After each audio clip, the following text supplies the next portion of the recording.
जगातल्या सगळ्यात रोमॅन्टिक रस्त्यांमध्ये मुंबई पुणे या प्रवासाचा समावेश होतो हे नक्की. आणि यातही सगळ्यात विशेष आकर्षण असतं ते म्हणजे खंडाळ्याचा बोरघाट, पश्चिम महाराष्ट्राचं प्रवेशद्वार. चहूबाजूनी धबधबे वाहत असतात.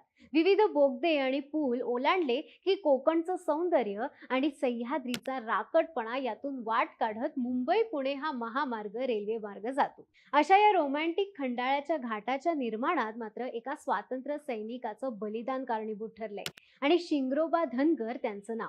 नमस्कार, मी मैथिली आणि तुम्ही पाहताय बोलकी. साधारण 1850च्या दरम्यानचा काळ. भारतावर इंग्रजांची पकड मजबूत झाली होती. या देशाची लूट करायची झाली तर आधी इथला व्यापार मजबूत करायचा आणि त्यासाठी रस्ते लोहमार्ग उभे करायचे हे ब्रिटिशांचं धोरण होतं. मुंबई ही ब्रिटिशांची आर्थिक राजधानी. तिला देशभरातून जोडायचं काम त्यांनी सुरू केलं. त्या काळात मुंबईहून पुण्याला जायचं झालं तर तब्बल 18 तास लागायचे. या दोन्ही शहरांमध्ये रौद्ररूपी सह्याद्रीची पहाडरांग उभी होती. पण जिद्दी ब्रिटिश अधिकाऱ्यांनी ठरवलं की या डोंगर रांगेतून घाट रस्ता तयार करायचा.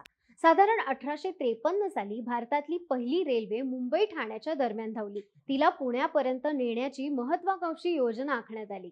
खंडाळ्याच्या घाटाचं आव्हान कसं पार पाडायचं हा महत्वाचा प्रश्न होता.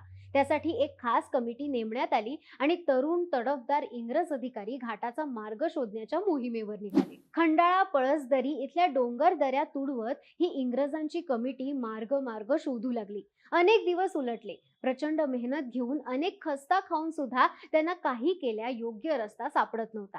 जिद्दी अधिकाऱ्यांनी सुद्धा हात टेकले. अखेर निराश होऊन ते काम अर्धवट सोडून जाण्याचा विचार त्यांनी पक्का केला. त्यांची ही चर्चा चालू होती तेव्हा तिथे एक साधा सुद्धा धनगर आपल्या शेळ्या मेंढ्या चारत उभा होता. शिंगरोबा असं त्यांचं नाव. गेल्या काही दिवसांपासून हे गोरे लोक इथे काहीतरी शोधतायत हे त्याच्या लक्षात आलेलं. या डोंगराच्या कड्या कोपऱ्यातला खडानखडा शिंगरोबांना ठाऊक होता. त्यांनी सहज म्हणून त्या अधिकाऱ्यांना विचारलं, मी तुम्हाला या परिसरात बऱ्याच दिवसांपासून बघतोय, तुम्ही काय करताय? मी काही मदत करू शकतो का? त्यावेळी इंग्रज म्हणाले, आम्हाला मुंबई ते ठाणे ही रेल्वे पुण्यापर्यंत घेऊन जायची आणि या रेल्वेचं जाळं पूर्ण भारतभर पसरवायचंय. त्यासाठी आम्ही योग्य मार्ग शोधतोय, पण काही केल्या रस्ता सापडत नाहीये. म्हणून हे काम अर्धवट सोडून परत जाण्याचा विचार करतोय. त्यावेळी शिंगरोबा म्हणाले, एवढंच होय, चला मी दाखवतो रस्ता, तुम्ही फक्त माझ्या मागणं या. इंग्रजांना नवल वाटलं. त्यांनी शिंगरोबांना विचारलं, तू दाखवतोस रस्ता? शिंगरोबा म्हणाले, हो. शिंगरोबा रस्ता काढत काढत पुढे चालू लागले. शिंगरोबांच्या मागे त्यांच्या मेंढ्या आणि मेंढ्यांच्या मागे इंग्रज आल्या वाटेवर खुणा करत चालू लागले.